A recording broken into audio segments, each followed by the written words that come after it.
I am never afraid, and I am rarely surprised. It's not my words. That's what Speaker Nancy Pelosi told Politico today when asked whether she was afraid to send Senate Majority Leader Mitch McConnell the articles of impeachment against President Trump. Republicans are desperate to portray Pelosi as afraid or erratic or in over her head because they are afraid of her after one stinging defeat after another in 2019. Remember, the year started with Pelosi taking the Speaker's gavel in the middle of a government shutdown. This senseless shutdown is inflicting great pain in every part of our country. This is directly related to our security. The Trump shutdown is undermining that. We're not paying people who keep us safe. Let's pay the employees. Maybe he thinks it's okay not to pay people who do work. I don't. And my caucus doesn't either. Speaker Pelosi used her power to take away the president's media attention. She refused him an invitation to Congress to deliver the State of the Union. You can make it from the Oval Office.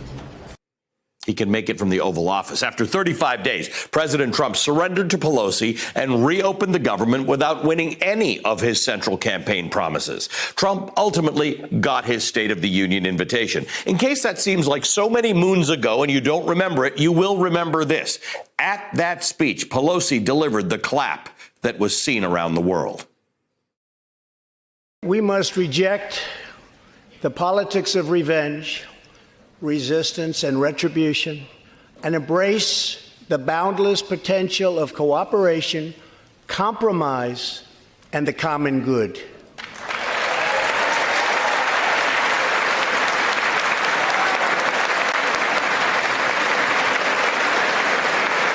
Trump didn't fare much better during closed-door meetings with Pelosi.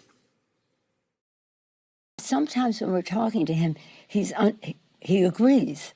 And then I said one time, who's in charge here? Because you agree, and then all of a sudden something changes. What goes on there?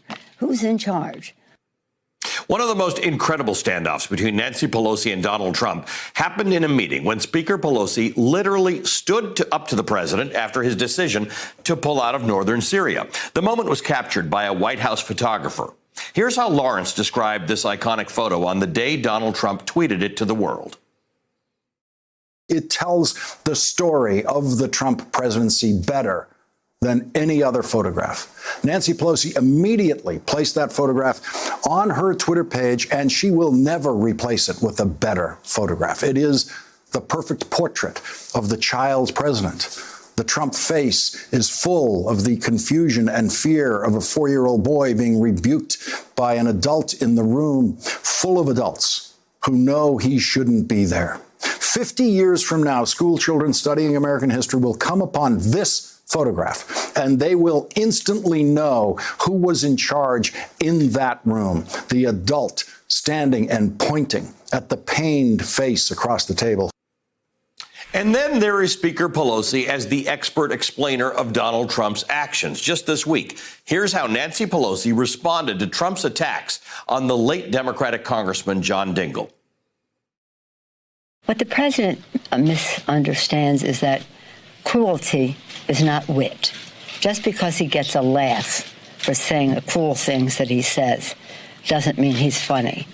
It's not funny at all. It's very sad. Thanks for checking out our YouTube channel. Subscribe by clicking on the button below for more from The Last Word and the rest of MSNBC.